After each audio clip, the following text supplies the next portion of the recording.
MTA International, reaching the corners of the earth.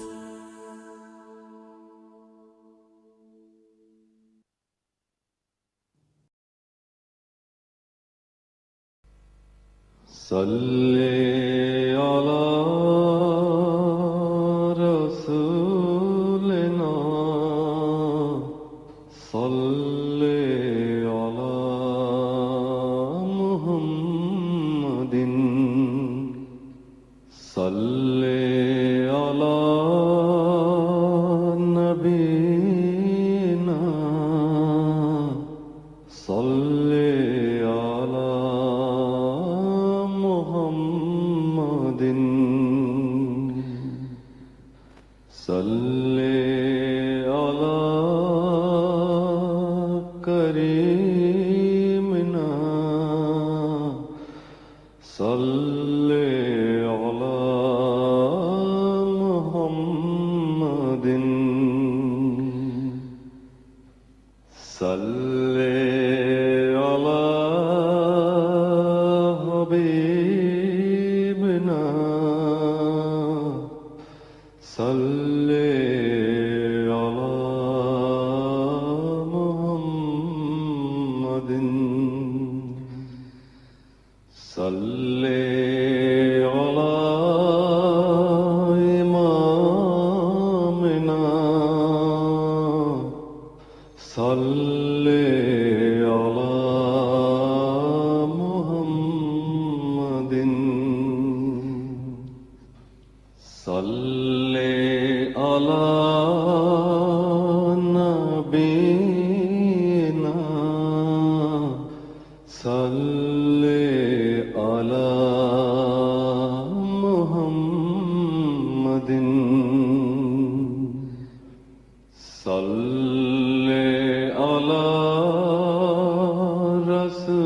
رسولنا صلی علی محمد صلی علی شفیعنا صلی علی محمد صلی علی کریمنا صلی علی محمد صلی علی حبیبنا صلی علی محمد صلی علی امامنا صلی علی محمد صلی علی رحیمنا صلی علی محمد صلی علی نبینا صلی علی محمد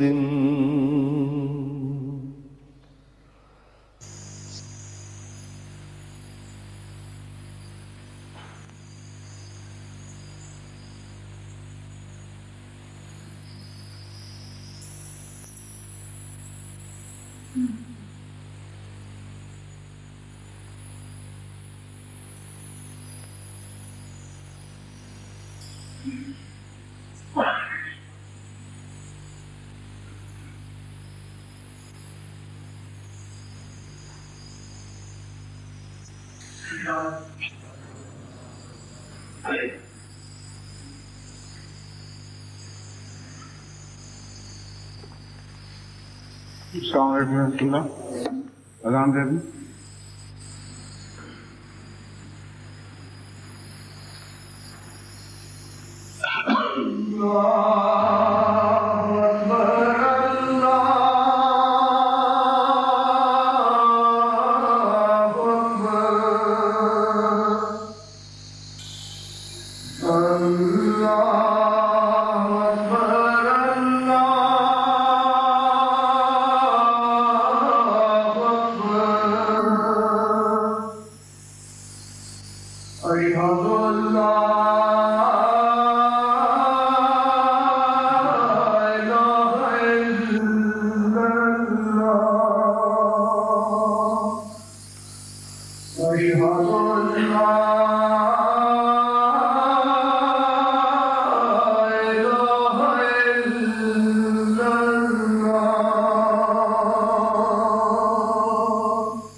أشهد أن لا إله إلا الله وحده لا شريك له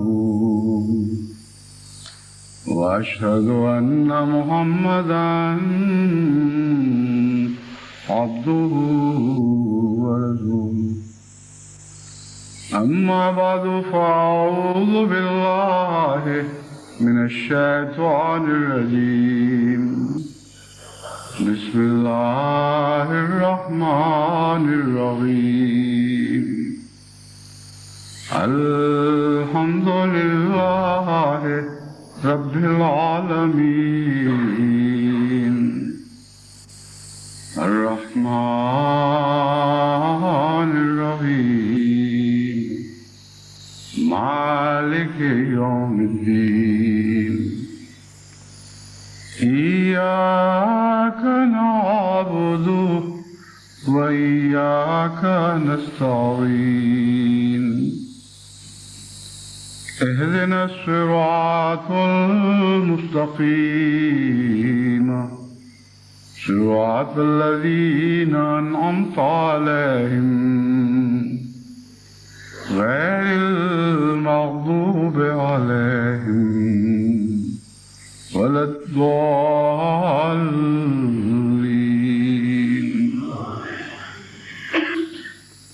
يا أيها الناس إنا خلقناكم من ذكر وأنثى وجعلناكم شعوبا وقبائل لتعارفوا. إن أكرمكم عند الله أتقاكم إن الله عليم خبير. سورہ الحجرات آیت 14. اس کا ترجمہ یہ ہے کہ اے لوگوں، اے انسانوں، ہم نے تمہیں مرد اور عورت سے پیدا کیا ہے، اور ہم نے تمہیں بڑے بڑے گروہوں اور قبائل میں تقسیم کر دیا ہے تاکہ ایک دوسرے کو پہچان سکو. ان اکرمکم عند اللہ اتقاکم، لیکن تمہاری یہ گروہی اور قبائلی تقسیمیں تمہاری عزت کا نشان نہیں ہے. ان اکرمکم عند اللہ اتقاکم، تم میں سب سے معزز اللہ کے نزدیک وہ ہے جو تم میں سب سے زیادہ تقوی اختیار کرنے والا ہے. ان اللہ علیم خبیر، اور اللہ تعالیٰ بہت جانتا ہے اور بہت خبر رکھتا ہے. آج ربوہ میں خدا تعالیٰ کے فضل کے ساتھ مجلس شورا پاکستان کا آغاز ہو چکا ہے. اس موقع پر جو پیغام میں نے لکھ کے بھجوایا تھا وہ سنا دیا گیا ہوگا، اور باقاعدہ افتتاح بھی ختم ہو چکا ہے. افتتاح کی کارروائی پوری ہو چکی ہے، اور اس وقت تو غالباً وہ مختلف محلوں میں مساجد میں بیٹھے اس خطبے میں شریک ہوں گے، یعنی تمام کا وہ نمائندگان، کیونکہ مجلس شورا کا وقت ختم ہو چکا ہے وہاں کا، اور مختلف سب کمیٹیاں بن چکی ہیں، اور اب وہ اپنے اپنے مقامات پر جا کر انشاءاللہ کل کی کارروائی کے لیے غور و خوض شروع کریں گے. میں نے چونکہ تحریری طور پر اپنا افتتاحی پیغام بھجوا دیا تھا، اس لیے خیال نہیں تھا کہ مجلس شورا کو براہ راست مخاطب ہوں، لیکن ناظر صاحب اعلیٰ نے بہت زور کے ساتھ یہ تحریک کی ہے کہ مجلس شورا کے ممبران کی خواہش ہے کہ آپ آج خطبے میں ہمیں براہ راست بھی مخاطب ہوں. اس غرض سے میں نے ان کو نصیحت کرنے کے لیے اس آیت کا انتخاب کیا ہے جو میں نے آپ کے سامنے تلاوت کی ہے. ہمارے واقعہ یہ ہے کہ مجلس شورا جماعت کا ایک بہت ہی اہم نظام ہے، اور یہ کہنا غلط نہیں ہوگا کہ خلافت کے بعد سب سے اہم نظام شورا کا نظام ہے، اور شورا کے نظام کے ساتھ جماعت کی زندگی وابستہ ہے. خلافت میں اور شورا میں ہم یوں کہہ سکتے ہیں کہ مشترکہ طور پر جماعت احمدیہ کی جان ہے، اور جماعت احمدیہ کی جان اگر مجلس خلافت میں اور شورا میں ہے تو خلافت اور شورا کی جان تقوی میں ہے، کیونکہ خلافت بغیر تقوی کے بے معنی اور بے حقیقت ہے، اور مجلس شورا بھی بغیر تقوی کے محض قالب ہے، ایک جسم ہے جس میں کوئی روح نہیں ہے. ان دو باتوں کو اگر مجلس شورا کے ممبران پیش نظر رکھیں اور جماعت احمدیہ کے افراد کل دنیا میں ان کو ہمیشہ اپنے سامنے رکھیں تو اللہ تعالیٰ کے فضل کے ساتھ جماعت احمدیہ پر کبھی موت واقعہ نہیں ہو سکتی. خلیفہ وقت میں احمدیت کی جان نہیں کہا میں نے، خلافت احمدیہ میں احمدیت کی جان ہے، اور مجلس شورا میں جان ہے، نہ کہ ان ممبران میں جو آج وہاں اکٹھے ہوئے ہیں. ان دو باتوں کو آپ مناسب کے طور پر لیں، اور یہ جو منصب ہیں ان میں اگرچہ بہت تقدس پایا جاتا ہے، لیکن اس تقدس کا براہ راست ایک رشتہ جماعت کے تقوی کے ساتھ ہے. خلیفہ وقت کا تقوی ذاتی بھی ہوتا ہے، لیکن وہ جماعت جو اسے منتخب کرتی ہے اس کے تقوی کا خلیفہ وقت کی ذات سے بہت گہرا تعلق ہے. چنانچہ قرآن کریم نے ہمیں یہ نصیحت فرمائی کہ دعا کیا کرو وَجَعَلْنَا لِلْمُتَّقِينَ إِمَامًا، اے ہمارے رب ہمیں متقیوں کا امام بنانا. کیونکہ غیر متقیوں کی امامت اگر متقی بھی ہو تو تب بھی بے جان رہتی ہے، کیونکہ جس جسم سے دماغ نے یا دل نے کام لینا ہو اس جسم میں بھی تو صلاحیت ہونی چاہیے، اور جسم کی صلاحیت دماغ اور دل دونوں پر اثر انداز ہو رہی ہوتی ہے۔ اگر جماعت تقویٰ سے آری ہو تو خلافت اپنی ذات میں اکیلی لمبا عرصہ تقویٰ کی باریک راہوں پر نہیں چل سکتی، کیونکہ غیر متقیوں سے جب واسطے پڑتے ہیں تو لیڈرشپ برباد ہو جایا کرتی ہے۔ یہ ہو ہی نہیں سکتا کہ جماعت غیر متقی ہو اور خلافت کے تقویٰ کی لمبے عرصے تک حفاظت کی جا سکتی ہے۔ ایک عرصے تک تو ہو سکتی ہے انفرادی طور پر، لیکن تقویٰ کی حفاظت خلافت کے نظام میں نہیں ہو سکتی، کیونکہ خلافت ایک شخص کا نام نہیں ہے بلکہ خلافت ایک نظام ہے۔ بس جب میں کہتا ہوں خلافت میں تقویٰ کی حفاظت نہیں ہو سکتی تو مراد یہ ہے کہ خلیفہ کا متقی ہی رہے، مگر وہ نظام جو جماعت کے تقویٰ کا آئینہ دار ہے، وہ نظام خلافت ہے، وہ گندا ہو جائے گا اور اس کے نتیجے میں جماعت کی صحت پر بہت برا اثر پڑے گا۔ یہی حال مجلس شورا کا ہے۔ بس اس مضمون کو مزید کھول کر آپ کے سامنے رکھنے کے لیے میں نے اس آیت کریمہ کا سہارا لیا ہے، ان اکرمکم عند اللہ اتقاکم۔ مناسب کا ایک تعلق عزت سے بھی ہوا کرتا ہے، لیکن قرآن کریم نے جو عزت کا نظریہ پیش فرمایا ہے اس کو مناسب میں نہیں رکھا عزت کو، بلکہ تقویٰ میں رکھ دیا ہے۔ یعنی منصب تب تک عزت کے لائق ہے جب تک وہ تقویٰ کے نور سے بھرا ہوا ہو۔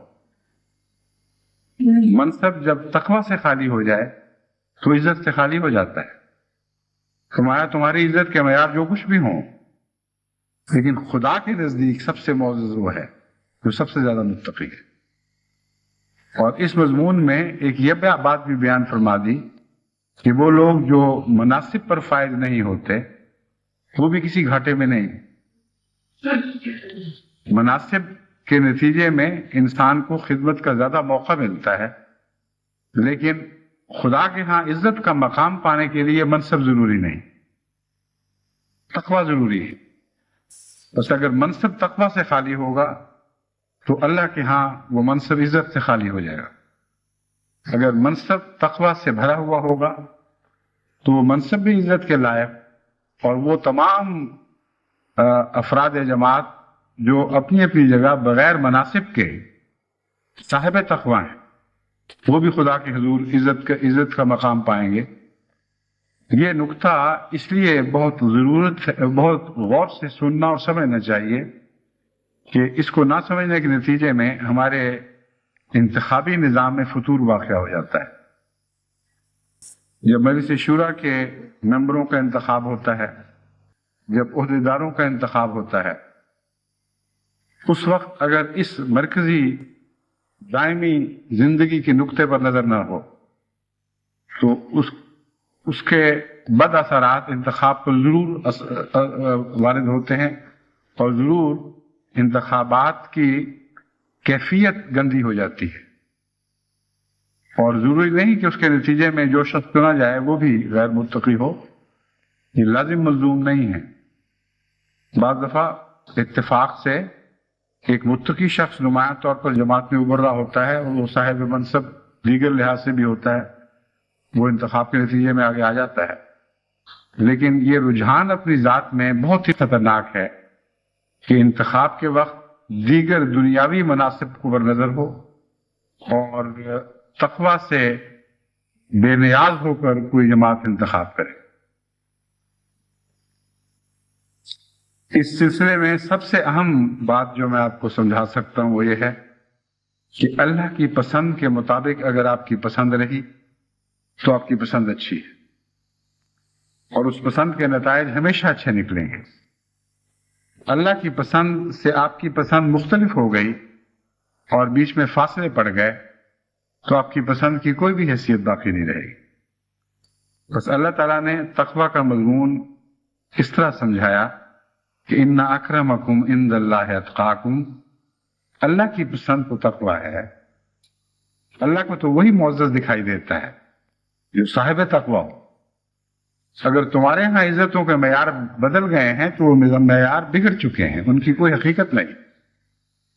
بس اگر جماعت کو انتخاب کے وقت صاحب تقوی ہی معزز دکھائی دیتا ہو تو یہ وہ جماعت ہے جو کبھی مر نہیں سکتی. اگر انتخاب کے وقت صاحب تقوی معزز دکھائی نہ دیتا ہو بلکہ اپنا رشتہ دار معزز دکھائی دیتا ہو، اپنے گروہ کا لیڈر معزز دکھائی دیتا ہو، کسی قوم سے تعلق رکھنے والا معزز دکھائی دیتا ہو، کوئی بڑا زمیندار صاحب اثر معزز دکھائی دیتا ہو، کوئی صاحب دولت امیر انسان معزز دکھائی دیتا ہو، تو ایسے انتخاب خدا کی نگاہ کے انتخاب نہیں ہے. اسی لیے خلافت سے پہلے لازم ہے کہ نبوت ہو. نبوت کے بغیر خلافت کا وجود ممکن ہی نہیں، نہ خلافت دنیا میں قائم کی جا سکتی ہے. کیونکہ نبوت ہی ایک منصب ہے جو براہ راست خدا تعالیٰ کی طرف سے براہ راست خدا تعالیٰ کی طرف سے قیام میں لایا جاتا ہے، اور اس پر ایک ایسا شخص فائز فرمایا جاتا ہے جو خدا کی نظر میں سب سے موزوں اور وہ صاحب تقوی ہے. بس جب تک بگڑے ہوئے نظام پر خدا کا نمائندہ پہلے مقرر نہ کیا جائے،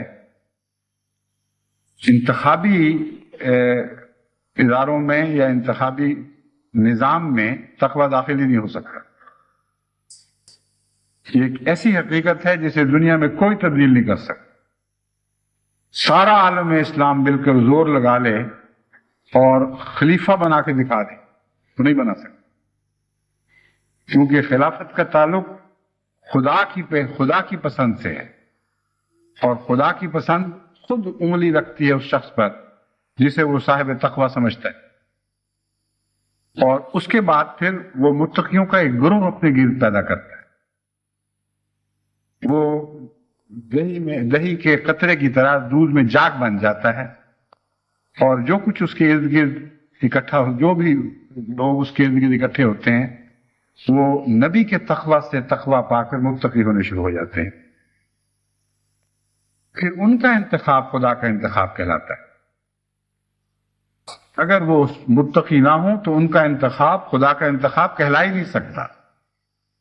بس جماعت احمدیہ جب کہتی ہے کہ خلیفہ خدا بناتا ہے تو ان معنوں میں خدا بناتا ہے. بس خلافت کے ساتھ جماعت کے تقوی کا بہت گہرا تعلق ہے. اگر جماعت متقی ہوگی تو اس کا انتخاب خدا کا انتخاب ہوگا، اس کی نظر ہمیشہ تقوی پر پڑے گی اور اس کی عزتوں کا معیار تقوی رہے گا.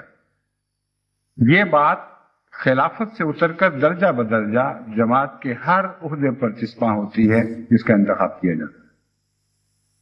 اب مجلس شورا کی طرف میں واپس آتا ہوں.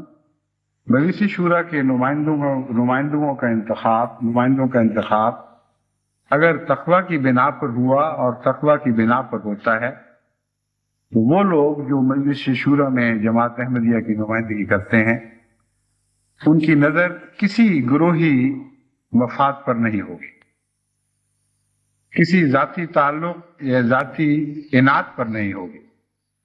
ان کے فیصلے خالصتاً للہ ہوں گے. ان کی نظر ہمیشہ اللہ کی رضا پر رہے گی. وہ سوچیں گے کہ ہمارا خدا ہم سے ناراض نہ ہو جائے. اسی کا نام تقوی ہے. وہ شخص جو اپنے محبوب کی محبت کھو دینے کے خوف میں زندگی بسر کرتا ہو وہی متقی.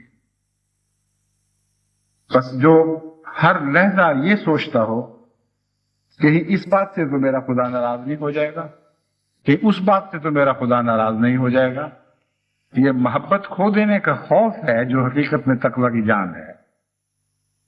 بس اس پہلو سے جب وہ ایک مشوروں کے لیے اکٹھے ہوتے ہیں ان میں تان و تشنیع، ایک دوسرے پر چلاکیوں میں ہوشیاریوں میں سبقت لے جانے کا تصور، ایک دوسرے سے بہتر تقریر کرنے کا تصور، ایک دوسرے کے دلائل کو رد کرتے ہوئے ذاتی فخر کا خیال کہ یوں مارا ہم نے، ایسی دلیل دی کہ کمال کر دیا، اور ووٹ زیادہ حاصل کرنے کا تصور، یہ ساری باتیں بینش ہو جاتی ہیں اس مجلس سے جو تقوی پر مبنی ہے، ان کو دیس نکالا مل جاتا ہے۔ ایسے لوگ اکٹھے ہوتے ہیں جو جیتیں تب ان پر کوئی فرق نہیں پڑتا، ہاریں تب ان پر کوئی فرق نہیں پڑتا، اکیلا رہ جائے ایک شخص اور اپنی بات پر قائم ہو، اس وجہ سے اپنی بات پر قائم ہوگا کہ اس کے نزدیک خدا کو یہ بات پسند ہے، اس کو ذرہ بھی فرق نہیں پڑتا کہ باقی لوگوں نے اس کی تائید کی ہے یا نہیں کی، وہ پوری طرح اطمینان سے بیٹھے گا، کسی نفسیاتی مرض کا شکار نہیں ہوگا۔ اور تقوی انسان کی ذہنی، نفسیاتی اور قلبی حفاظت کے لیے انتہائی ضروری ہے، اس کے بغیر کوئی صحت بھی باقی نہیں رہتی۔ بس مجلس شورا کو منتخب کرتے وقت جن لوگوں نے منتخب کیا ان کے تقوی کی جھلک مجلس شورا پر میں ظاہر ہوگی، اور اگر غلطی سے کچھ غیر متقی لوگ آ گئے ہیں تو بعض دفعہ ضروری نہیں ہوا کرتا کہ منتخب کرنے والوں نے ہی غلطی کی ہو، بعض دفعہ لا علمی کے پردے بیچ میں حائل ہو جاتے ہیں۔ ایک شخص اپنے ساتھیوں کو متقی دکھائی دیتا ہے مگر خدا کے نزدیک وہ متقی نہیں ہوتا۔ بس یہ کوئی ایسی بات نہیں ہے جس کے متعلق 100% یقین کے ساتھ ہم کہہ سکتے ہوں کہ اگر متقیوں نے انتخاب کیا ہے تو وہ لازماً متقی ہوگا۔ یہ ایک احتمال رہتا ہے، لیکن جتنی بڑی تعداد متقیوں کی ہو اتنا یہ احتمال کم ہوتا چلا جاتا ہے، مگر ایک دور کا امکان احتمال ضرور موجود ہے۔ ایسی صورت میں ضروری ہے کہ ساتھ دعا کی جائے۔ تقوی محض اکیلا کام نہیں کر سکتا جب تک اس کے ساتھ دعا شامل حال نہ ہو۔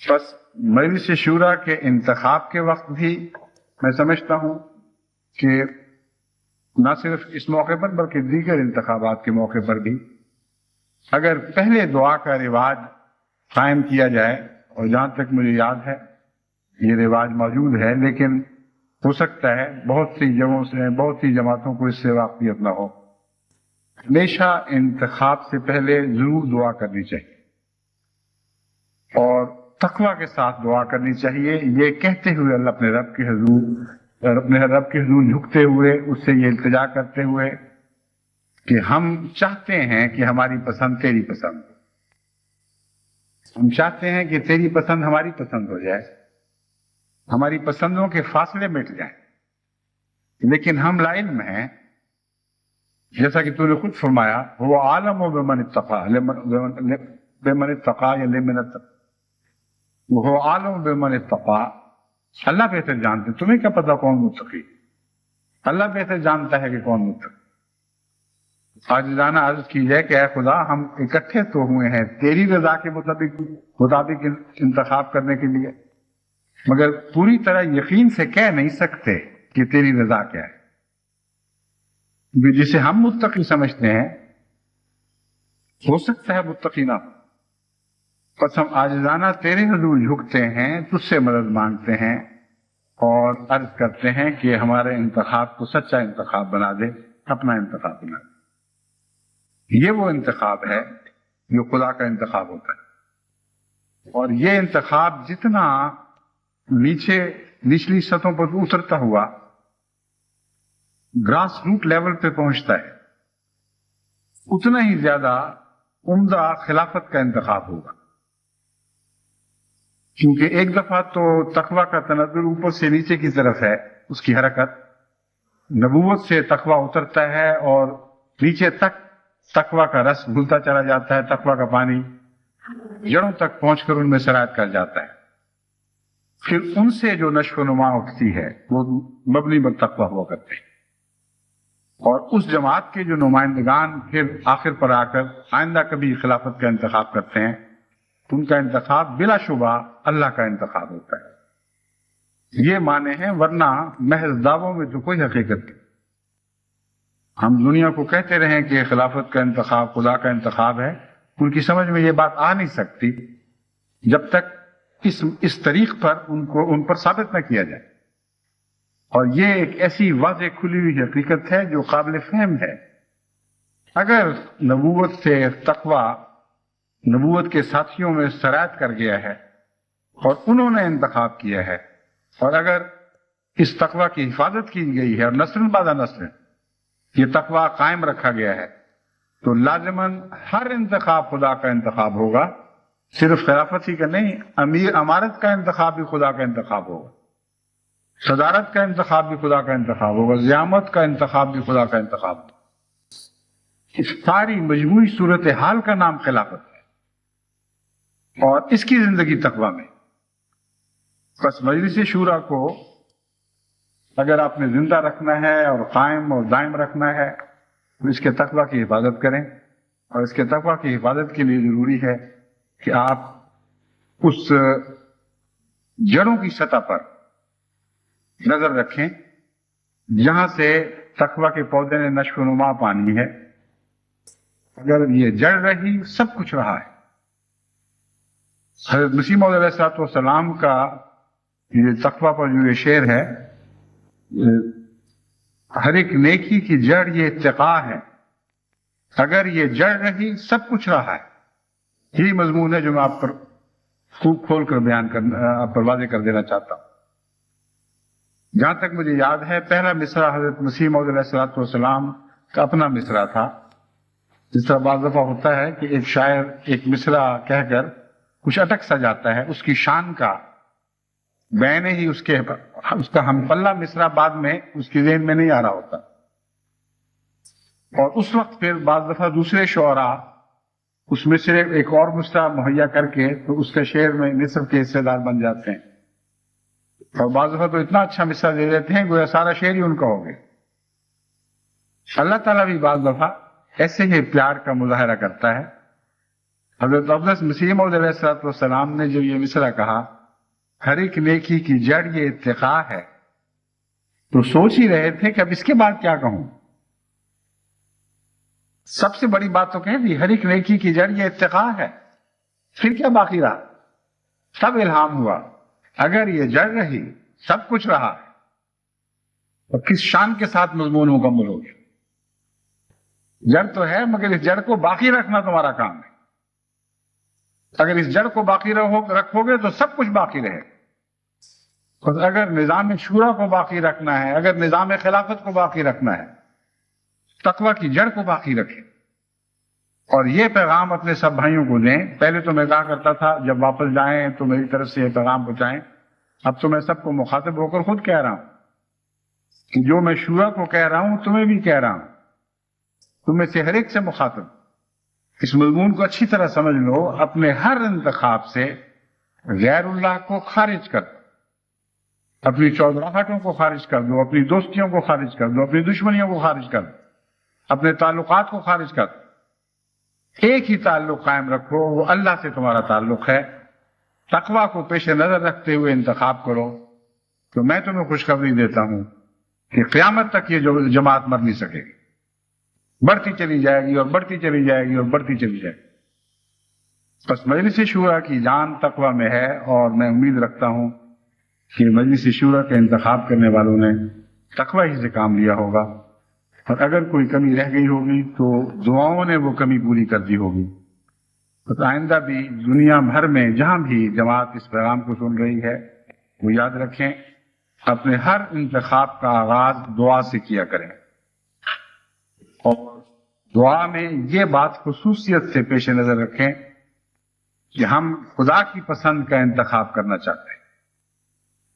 اس واضح پیغام کے ساتھ جو انسان اپنے نفس کو دیتا ہے، انسان کی سوچ میں نمایاں تبدیلی پیدا ہوتی ہے.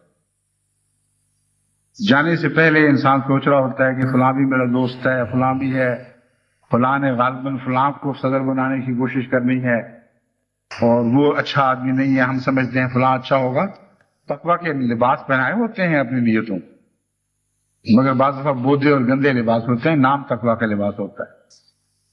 اس قسم کی سوچ کر لوگ انتخابات میں پہنچا کرتے ہیں. وہاں جب دعا شروع ہو تو ایک دم انسان اپنے آپ کو یاد کرائے کہ میری پسند کی کیا حیثیت ہے. کچھ بھی نہ میری پسند کی نہ اس کی پسند کی، جس کی رضا کی خاطر ہم اکٹھے ہوئے ہیں، اے خدا مجھے تو اپنی پسند عطا فرما دے، میری آنکھوں کا ٹیڑھا پن دور کر دے، میری آنکھوں پر اگر کوئی پردے حائل ہیں تعصب کے یا کسی تعلق کے، ان پردوں کو کاٹ کے الگ پھینک دے، مجھے اپنی رضا دکھا، اپنی رضا کی راہیں دکھا، اسی کو ووٹ دینے کی توفیق عطا فرما جو تیرے نزدیک متقی اور تیرے نزدیک سب سے معزز ہے۔ یہ دعا کرتے ہوئے جو جماعت اپنے انتخاب کرتی ہے، مجھے یقین ہے ایک ذرہ بھی شک نہیں کہ اللہ تعالیٰ اس انتخاب کی حفاظت فرمائے گا، اور ہر ایسا انتخاب جو ان دعاؤں کے ساتھ اور تقوی کی کوشش کے ساتھ کیا جائے گا، بفضل ہی تعالیٰ وہ اللہ ہی کا انتخاب ہوگا۔ اس ضمن میں ایک اور اہم بات جو میں آپ کے سامنے رکھنا چاہتا ہوں، میری سے چورا ہی کہ نہیں بلکہ تمام دنیا کے احمدیوں کے سامنے، کہ تقوی کی اپنی بھی جان کسی قالب میں تو ہے نا، وہ ہے کیا؟ تقوی کی جان عبادتوں میں ہے۔ وہ قوم جو عبادت سے خالی ہو جائے وہ تقوی سے خالی ہو جائے گا۔ قرآن کریم نے نماز کے متعلق فرمایا ان الصلاۃ تنہی عن الفحشاء والمنکر والبغی، وہ تمام چیزیں جن میں ملوث ہونے کے نتیجے میں اللہ کی رضا ہاتھ سے جاتی ہے وہ بیان فرمایا، اور فرمایا نماز ان کی حفاظت کرتی ہے۔ بس تقوی کی اپنی جان عبادت میں ہے، اسی لیے عبادت کے اوپر میں غیر معمولی زور دینے کی کوشش کر رہا ہوں، لیکن لفظ غیر معمولی محض محاورہ ہے، عبادت پر غیر معمولی زور دیا ہی نہیں جا سکتا۔ ہر زور جو ہے وہ دے لیں تب بھی وہ معمولی دکھائی دے گا، کیونکہ عبادت میں تو سب کچھ ہے، اس کے سوا کچھ بھی باقی نہیں۔ ہاں، حضرت صلی اللہ علیہ وآلہ وسلم کی خدمت میں ایک شخص حاضر ہوا اور اس نے اپنی بہت سی مجبوریاں پیش کی، اور ان مجبوریوں کے نتیجے میں اس نے کہا میں گڈریا ہوں، میرے کپڑے کئی دفعہ جانوروں کے پیشاب میں لت پت ہو جاتے ہیں، کئی دفعہ اور کئی پہلوؤں سے گندے ہو جاتے ہیں، مصروفیتیں ہیں وغیرہ وغیرہ۔ اتنی لمبی تقریر کے بعد پوچھا یہ کہ کیا مجھے ان حالتوں میں نماز سے رخصت مل سکتی ہے؟ حضرت صلی اللہ علیہ وسلم نے فرمایا نماز نہیں تو پھر رہا کیا؟ کچھ بھی نہیں۔ جب عبادت ہی نہیں تو پھر دین کیسا؟ بس عبادت تو کسی صورت میں ٹل نہیں سکتی۔ عبادت کو اچھا کرنے کے لیے آپ کو اچھا بننا پڑتا ہے، لیکن اگر اچھا نہ بھی بن سکیں تب بھی عبادت لازم ہے، وہ تو کسی حالت میں نہیں ٹلے گی۔ عبادتوں کو قائم کریں۔ اس پہلو سے مجھے میں ایک بات آپ کے سامنے رکھنا چاہتا ہوں، خوشی کی خبر جس سے مجھے بہت خوشی پہنچی، ساری جماعت کو بھی اس میں شامل ہونا چاہیے۔ میں نے یہ اپنے خطبہ الوداعی خطبہ میں، جمعۃ الوداع میں یعنی یہ کہا تھا کہ مجھے ابھی سے فکر لگ رہی ہے کہ عید کے دن مسجدوں کا کیا حال ہوگا۔ وہ مسجدیں جو جمعۃ الوداع میں بھر گئی ہیں وہ کہیں عید والے دن نمازیوں کو تلاش نہ کریں اور ان پر بے رونقی نہ آ جائے کہ لوگ سارے اپنی عبادتیں جمعۃ الوداع کے ساتھ ہی ودا کر بیٹھے ہوں۔ اللہ کے فضل سے مجھے جو پہلی رپورٹ سلسلے میں ملی وہ ربا کی طرف سے تھی۔ وہاں تقریباً ساری رات خدام اور دوسرے انصار اور بچے منصوبے بناتے رہے، پھر صبح نماز سے کافی وقت پہلے انہوں نے گھر گھر کی کنڈی کھٹکھٹائی، اور اس کے نتیجے میں عید والے دن اتنے نمازی اکٹھے ہوئے کہ بعض لکھنے والوں نے جو انتظام سے الگ لکھنے والے ہیں، یعنی انتظام میں شامل نہیں تھے بلکہ زائر تھے، انہوں نے لکھا کہ ہم نے آج تک کبھی ربا کی مساجد میں اور تمام مساجد میں صبح کے نمازی اتنی تعداد میں نہیں دیکھے جتنے عید والے دن تھے۔ آپ نے تو میری عید بنا دی یہ کہہ کر۔ اور باقی جماعتوں کی طرف سے بھی اسی قسم کی خوشیوں کی خبریں ملی ہیں، لیکن اس عید کو دائمی کریں تو ہے، ساری عیدوں کا کیا فائدہ جو اپنے پیچھے غم چھوڑ جائیں۔ اس لیے نماز کو چمٹ جائیں اور اس کو ایک دائمی حقیقت بنا لیں، آپ کی زندگی کا ایک ایسا جز ہو جیسے سانس ہوا کرتے ہیں. سانسوں کے بغیر انسان رہ نہیں سکتا. اسی طرح عبادت کے بغیر بھی حقیقت میں کسی انسان کی یا قوم کی روحانی زندگی قائم نہیں رہ سکتی. بس وہ عبادت، ایک تو باہر سے کنڈی کھٹکھٹانے والے ہیں جو اس دن آپ نے مہیا کیے. یہ کنڈی کھٹکھٹانے والے مستقل مزاجی سے کنڈیاں نہیں کھٹکھٹا سکتے. مجھے لمبا تجربہ ہے انتظاموں کا. خدام الانبیاء کی مختلف سطح پر میں نے کام کیے ہوئے ہیں اور مختلف تنظیموں میں کام کیے ہوئے ہیں. کچھ عرصہ تک لوگ جوش دکھاتے ہیں، کنڈیاں کھٹکا دیتے ہیں، اور کچھ دیر کے بعد پھر وہ آہستہ آہستہ تھک کر رہ جاتے ہیں. اور وہ لوگ جن کو بار بار سہارا دے کر آگے لے جانے کی عادت پڑ گئی ہو، جب سہارا نہیں رہتا تو وہ پیچھے رہ جاتے ہیں. اس لیے یہ کوئی ایک دائمی علاج نہیں ہے. ایک دن کی خوشی تو ہے، لیکن کوئی ایسی خوشی نہیں جو ہمیشگی کی خوشی بن چکی. اس کا ایک ہی علاج ہے کہ ہر نفس کے اندر سے ایک کنڈی کھٹکھٹانے والا پیدا ہو. اس سے بہتر کوئی کنڈی کھٹکھٹانے والا نہیں جو ضمیر میں سے جاگ اٹھے اور بے چین کر دے انسان کو. جب تک وہ زندہ رہے، جب تک وہ سانس لیتا رہے، وہ ضمیر کا کنڈی کھٹکھٹانے والا ضرور کنڈی کھٹکھٹاتا رہے گا. وہ کبھی نہیں تھکا کر، بلکہ وقت کے گزرنے کے ساتھ وہ زیادہ طاقتور ہو کر ابھرتا ہے. اور یہ ہے وہ نفسیاتی حقیقت جسے قومیں اگر پیش نظر رکھیں تو جینے کا راز بھی مل جائے گا اور مرنے کا راز بھی مل جائے گا. کیونکہ یہ کنڈی کھٹکھٹانے والا بدی کے لیے بھی کھٹکھٹاتا ہے اور نیکی کے لیے بھی کھٹکھٹاتا ہے. جتنا آپ اس کو بدی کا چسکا ڈالیں اتنا ہی قوت اور زور کے ساتھ وہ بدی کی کنڈیاں کھٹکھٹاتا ہے. جن کو راتوں کو اٹھ کر گناہ کرنے کی عادت ہے، ان کا یہ کنڈی بردار، کنڈی کھٹکھٹانے والا راتوں کو ان کو جگاتا ہے، چین نہیں لینے دیتا جب تک وہ اپنے گناہوں کی تمناؤں کو پورا نہ کر لیں. اور بعض نیکیوں کا کنڈی کھٹکھٹانے والا ایک نیکیوں کا کنڈی کھٹکھٹانے والا بھی ہوا کرتا ہے، جو اللہ تعالیٰ کی طرف سے ہر دفعہ کنڈی کھٹکھٹا کر نئی طاقت پاتا ہے، نیا عزم اور نیا ولولہ اس میں پیدا ہو جاتا ہے. اس کے کھٹکھٹانے میں زیادہ شوقت پیدا ہو جاتی اور وہ تھکتا کبھی نہیں. بس اپنے ضمیر کے کنڈی کھٹکھٹانے والوں کو جگائیں، اور ہر وہ شخص جو میری بات کو سن رہا ہے وہ اپنے اس ضمیر میں اس جگانے والے کو تلاش کرے. وہ سویا ہوا ہے، وہ جاگ جائے تو ہو نہیں سکتا کہ نمازی سو جائے. اس کو جگانے کی ضرورت ہے، اور جب وہ جاگ جائے تو شیطان کے اثر سے باہر چلا جاتا ہے. شیطان دخل بھی دے تو پچھتاتا ہے. ایک بزرگ کے متعلق یہ روایت آتی ہے کہ بہت نمازی تھے، نمازوں سے بہت شغف تھا. ایک دفعہ نماز کے لیے اٹھے تو شیطان نے بہلا کر دوبارہ سلا دیا. کبھی تو بہت وقت پڑا ہے، آرام کو تھوڑا سا تھک گئے ہو، پھر اٹھ جانا، اور اس طرح ان کی نماز ضائع ہو گئی. پہلی نماز ضائع ہو گئی. اتنا صدمہ ان کو پہنچا، اتنا صدمہ پہنچا کہ سارا دن روتے اور چیختے گزر گیا، اللہ تعالیٰ سے معافی مانگتے.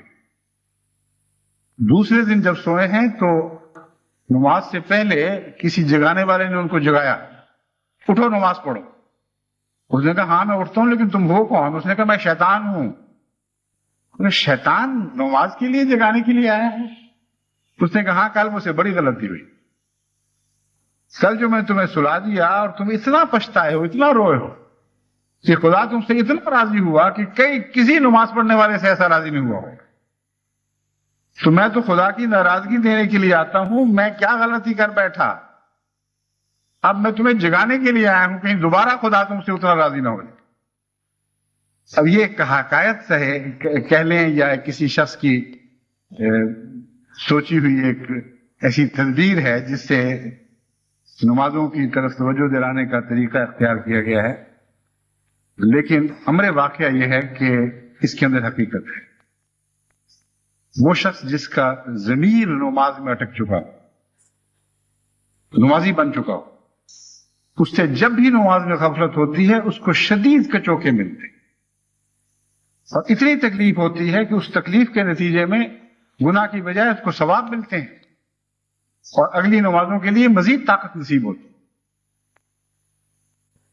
حضرت صلی اللہ علیہ وآلہ وسلم نے کتنے ہی بار جہاد میں غزوات میں حصہ لیا اور بڑے بڑے دکھ اٹھائے, بڑی تکلیفیں اٹھائیں. کسی تکلیف کا, کسی دکھ کا کوئی شکوہ آپ کے یہاں نہیں ملتا سوائے ایک دفعہ جنگ احزاب کے موقع پر, جبکہ دشمن نے ایک دن اتنا مصروف رکھا کہ اپنے وقت پر نمازیں نہ پڑھی جا سکیں, اور حضرت محمد رسول اللہ صلی اللہ علیہ وآلہ وسلم نے عشاء کے وقت 5 نمازیں اکٹھی پڑھائیں. اس وقت بڑے حسرت سے کہا, لعنت ہو ان لوگوں پر جنہوں نے ہمیں نمازوں سے محروم کر دیا. یا لعنت کے لفظ بولے یا ویسے ہی تف کے کہے یا اظہار افسوس کیا, مجھے کوئی قطعی طور پر یاد نہیں, لیکن یہ پتا ہے کہ مورخ بتاتے ہیں, روایت کرنے والے بتاتے ہیں کہ بے حد دکھ کے ساتھ آپ نے ان کلمات کو ادا فرمایا, آج ہم اکٹھی نمازیں قضا پڑھنی پڑی ہیں, قضا کرنی پڑی ہیں, یعنی وقت سے الگ پڑھنی پڑی. تو ایسی نمازیں جو ہیں جو اس دکھ کے ساتھ قضا کی جاتی ہیں, اس میں قطعاً کوئی شک نہیں کہ ان کا ثواب ان نمازوں سے بہت زیادہ ہے جن کو انسان رسمی طور پر ادا کرتا ہے, جن کے ہونے نہ ہونے سے اس کے اوپر کوئی فرق نہیں پڑتا. کوئی نماز کھوئی گئی تبھی بھی کوئی تکلیف نہیں, پڑھی گئی تو خاص لذت کے ساتھ نہیں پڑھی گئی. بس ہر نمازی کو جب تک خود نماز کے ساتھ تعلق قائم نہ ہو جائے اس وقت تک حقیقت میں ہم نمازوں کو قائم نہیں کر سکتے. اور جو شخص اپنے ضمیر کے تعلق سے کے نتیجے میں, یعنی جس کے ضمیر کو نماز سے ایک ہمیشہ کی وابستگی ہو جائے, جو اس کے نتیجے میں نمازیں پڑھتا ہے, اس کے تقوی کی اللہ حفاظت فرما. وہ ہے جو حقیقت میں خدا کی نظر میں متقی بنتا چلا جاتا ہے, کیونکہ ہر عبادت کے بعد اسے خدا کی طرف سے ایک تقویت نصیب ہوتی ہے اور اس کا تقوی آسمان سے اترتا ہے.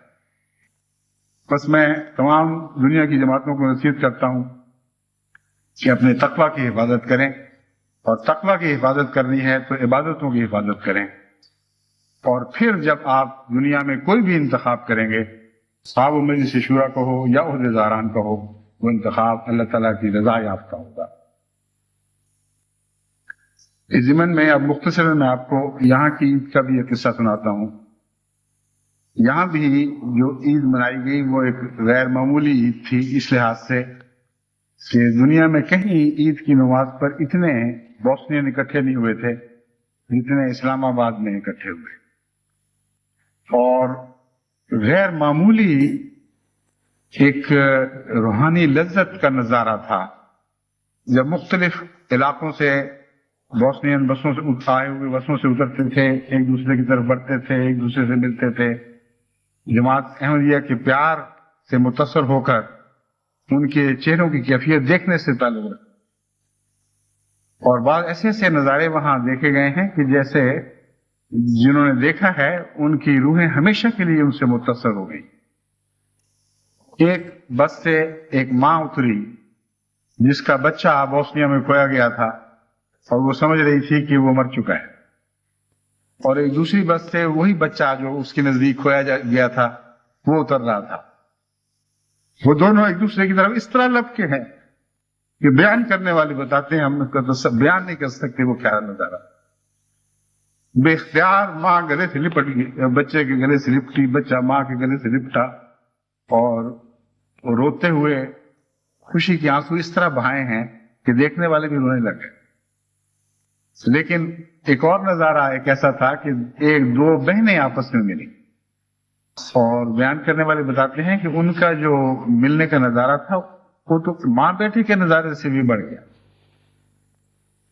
بڑی عمر کی بہن تھی ایک چھوٹی عمر کی بہن, اور بڑی عمر کی بہن سمجھتی تھی کہ میری چھوٹی بہن کی عمر کی بہن وہاں ضائع ہو گئی اور کن سفاکوں کے ہاتھ چڑھ گئی.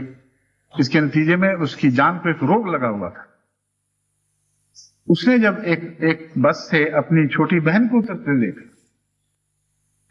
اچانک اس کی جو کیفیت ہے وہ ناقابل بیان ہے.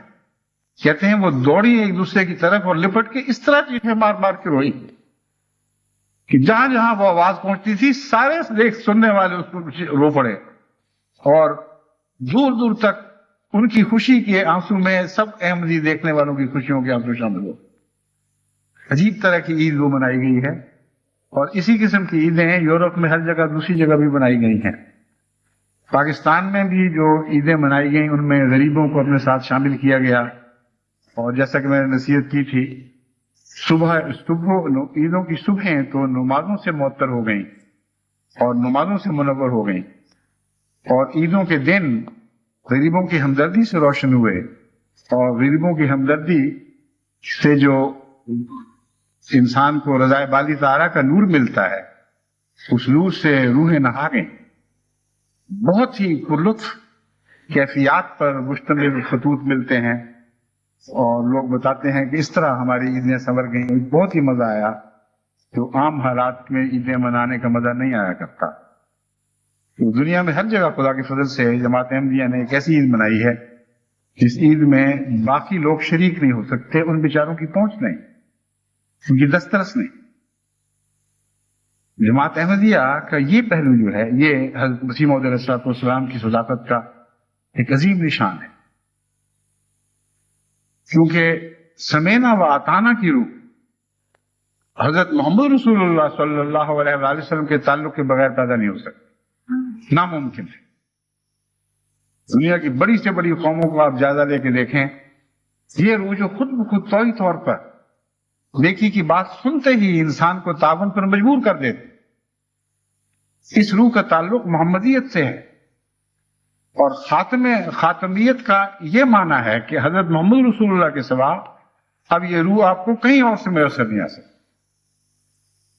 اور اگر حضرت مسیح موعود علیہ السلام محمد رسول اللہ کے سچے اور کامل غلام نہ ہوتے تو ناممکن تھا کہ آپ کی جماعت کو یہ روح ایسی ملتی کہ دنیا کے پردے پر کوئی اور دنیا کی جماعت یہ دعویٰ بھی نہیں کر سکتی کہ ہم جماعت احمدیہ کے ساتھ اطاعت میں اور خدا کی رضا کی خاطر اطاعت میں کوئی مماثلت بھی رکھتے۔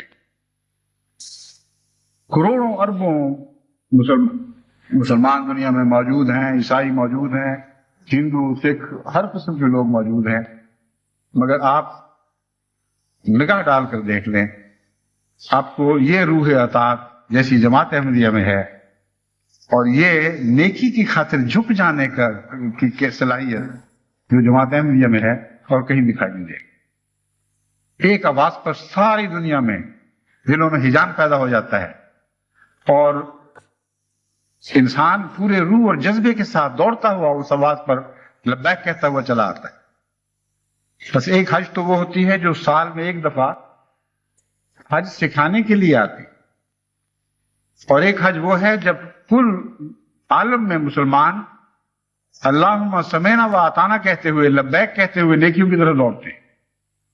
یہ وہ حج ہے جو ایک دائمی حج ہے جس کی حالت میں مومن زندگی بسر کرتا ہے۔ آج اللہ کے فضل سے جماعت احمدیہ کو یہ حج نصیب ہے، اور ایسا نیکیوں پر لبیک کہتا ہوا آپ نے دنیا میں کسی اور کو نہیں دیکھا۔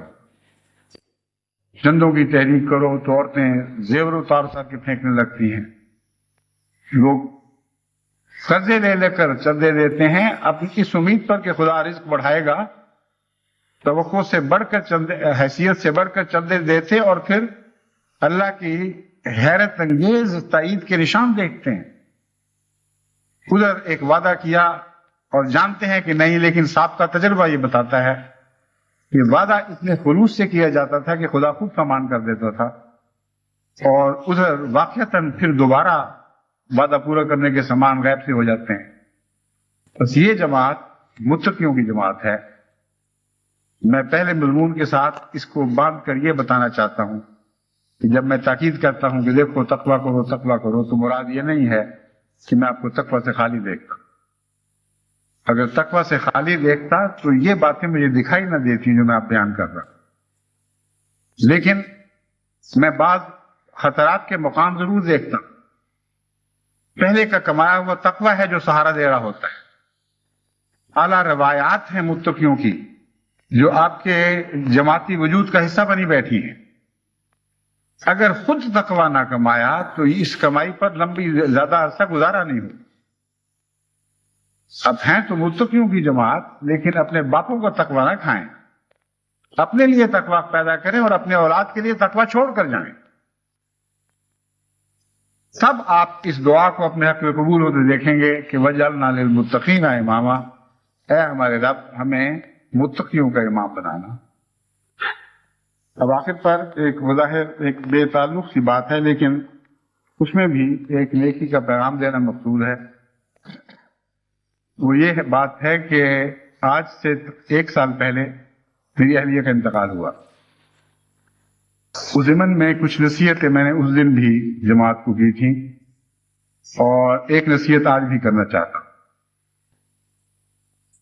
انہوں نے مجھ سے یہ ذکر کیا بیماری کے آخری ایام میں کہ میری خواہش ہے کہ میں، اگر خدا مجھے توفیق دے کہ میں اپنی بچیوں کی شادی دیکھ سکوں، تو میں خدا کی خاطر بعض غریب بچوں کی شادی کراؤں. میں نے ان کی زندگی ہی میں ان کی اس نیت کو پورا کر دیا اور ان کو بتا دیا تو ایک بچی کی کہہ رہی ہو میں 4 کی کروا بیٹھا ہوں، اور آئندہ بھی تمہاری خاطر تمہاری تمنا کو پورا کرتے ہوئے شادیاں کرواتا رہوں گا. اس میں 2 نصیحتیں ہیں جو میں جماعت کو کرنا چاہتا ہوں.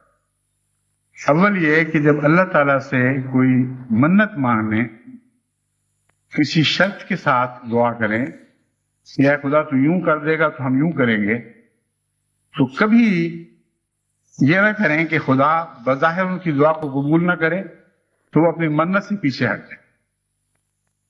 یہ ایک بے ادبی ہے، ایک قسم کی اللہ تعالیٰ کے احسانات کی ناشکری ہے. اللہ تعالیٰ نے بچپن سے مجھے یہ گر سمجھائے رکھا ہے کہ جب بھی منت مانگو، اگر تمہیں بظاہر خدا اس دعا کو قبول کرتا ہوا نہ بھی دکھائی دے، تب بھی اس منت کو ضرور پورا کر. یہ خدا سے حسن خلق میں آگے بڑھنے والی بات نہیں، حقیقت میں خدا کے پیچھے چلنے والی بات ہے. کیونکہ جو لوگ دعا کی حقیقت سمجھتے ہیں وہ جانتے ہیں کہ بظاہر دعائیں جو نامقبول ہوتی ہیں خدا بھولتا نہیں ہے.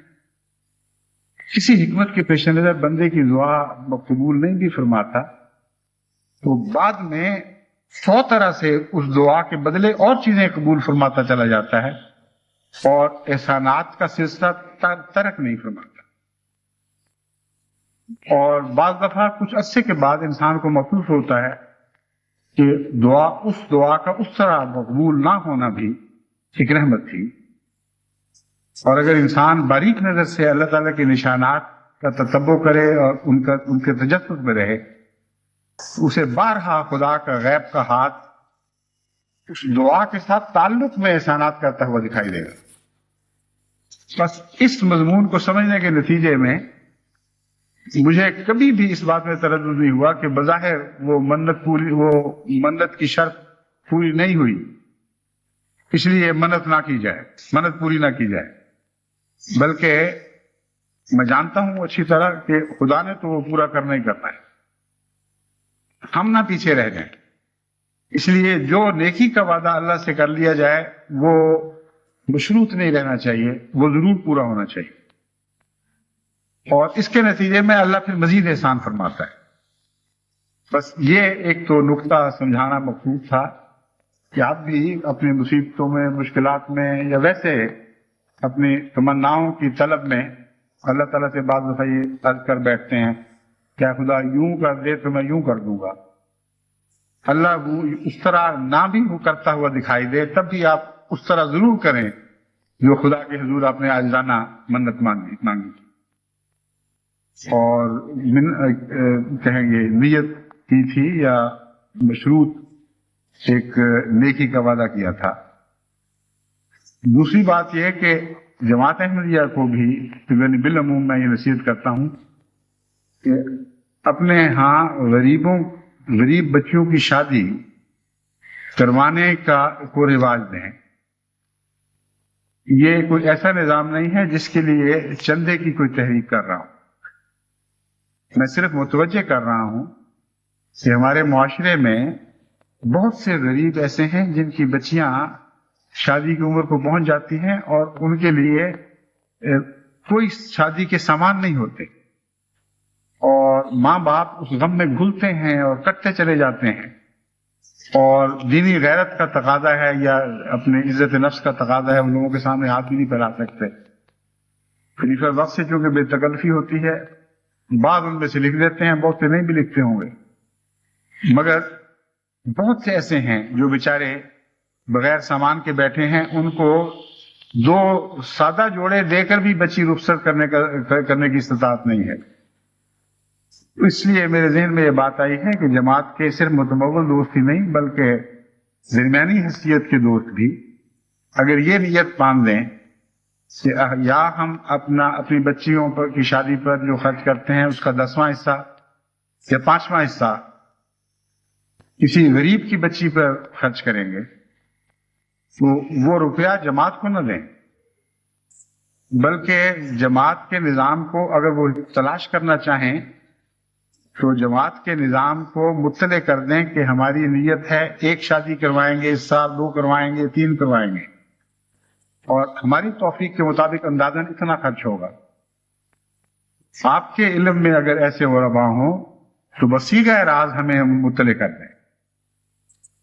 اس میں راز رکھنا ضروری ہے، اس لیے بہتر ہو کہ اس نظام کو امراء اور صدران اپنے ہاتھ میں رکھیں اور پھیلائیں نہیں۔ پھر ان کے علم میں جو بھی غریب خاندان ہوں ان کا ذکر کر دیا جائے مخفی طور پر ان خواہش مند دوستوں کے سامنے، یا لکھ کر بھجوا دیا جائے، اور باقی پھر ان کو آپس میں ایک دوسرے سے تعلق استوار کرنے کا موقع دیا جائے۔ جو لوگ بالکل مخفی ہاتھ سے یہ کام کرنا چاہیں وہ ان کو رقم بھجوا سکتے ہیں، اور ان کے سامنے نہ آنا چاہیں تو نہ آئیں، اور وہ لوگ جو دکھاوے کی خاطر نہیں بلکہ اس نیکی کا لطف اٹھانے کے لیے اور اس سے مزید نیکیوں کی روح حاصل کرنے کی خاطر ان سے ذاتی تعلق قائم کر کے مخفی ہاتھ سے پھر ان کی مدد کرتے ہیں، تو یہ بھی جائز ہے۔ تو ساری دنیا میں ہمیں غریبوں کی شادیوں کی مدد کا یہ نظام جاری کر دینا چاہیے، اور کثرت سے اس کو اس کی تشہیر کرنی چاہیے آپس میں ایک دوسرے کو نصیحت کے ذریعے، اور ایسا ہو کہ کوئی بھی احمدی گھرانہ ایسا غریب نہ رہے جس کی شادی کی ضرورتوں میں اس کے بھائی شریک نہ ہوئے۔ ایک تو تحفہ دینے کا طریقہ ہے، وہ تو ہوتا ہی ہے، لیکن غریبوں تک بہت تھوڑے تحفے پہنچتے ہیں۔ اکثر تحفے تو اوپر کی سطح پر ہی آپس میں گھومتے رہتے ہیں۔ اس لیے جو میں نظام بیان کر رہا ہوں یہ بہت ضروری ہے۔ جہاں تک یورپ اور امریکہ کے احمدیوں کا تعلق ہے، ان کے لیے میرا مشورہ یہ ہے کہ بوسنین شادی کے قابل بچیوں کی تلاش کریں، اور یہ بڑی آسانی کے ساتھ ان کیمپوں سے پتہ چل سکتا ہے جہاں وہ رہتے ہیں، اور ہر شخص جو کسی بوسنین بچی کی شادی کی توفیق رکھتا ہو وہ اب ان سے تعلق قائم کر کے تو اپنی پیشکش کر دے۔ اس طرح ساری دنیا میں، تمام دنیا میں غرباء کی شادی میں احمدی شریک ہونے، سب احمدی شریک ہو جائے گا، اور جو اللہ کی رضا کی خاطر غرباء کی شادیوں میں شریک ہوتے ہیں، میں آپ کو یقین دلاتا ہوں کہ ان کی شادیوں میں اللہ اور اس کے فرشتے شامل ہوا کریں گے، ان کی شادیوں کو، اپنی شادیوں کو برکت ملے گی، وہ شادیاں خدا کے حضور معزز لکھی جائیں گی۔ بس اللہ تعالیٰ ہمیں اس کی توفیق عطا فرمائے، اور نیکی کی جو نئی نئی راہیں اللہ ہمیں دکھاتا ہے ان پر تیزی سے اور مضبوطی کے ساتھ اور مستقل مزاجی کے ساتھ ہمیشہ آگے بڑھتے رہنے کی توفیق عطا ہوتی رہے۔ السلام علیکم۔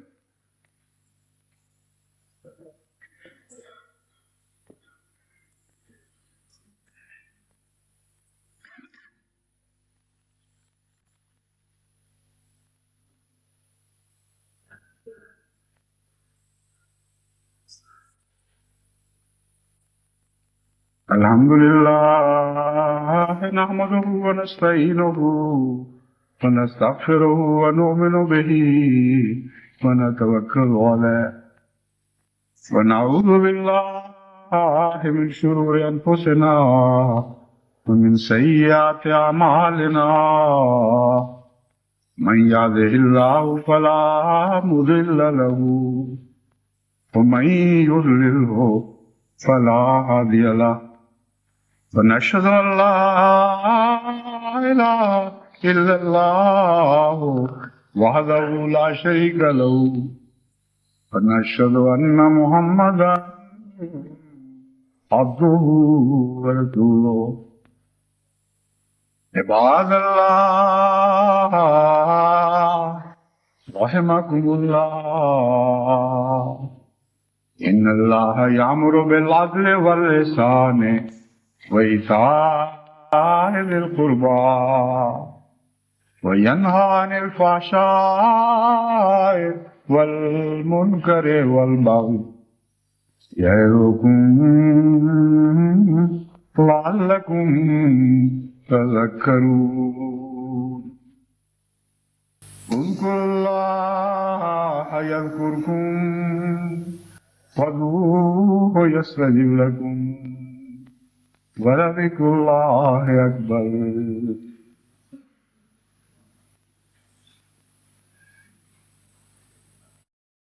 ما كان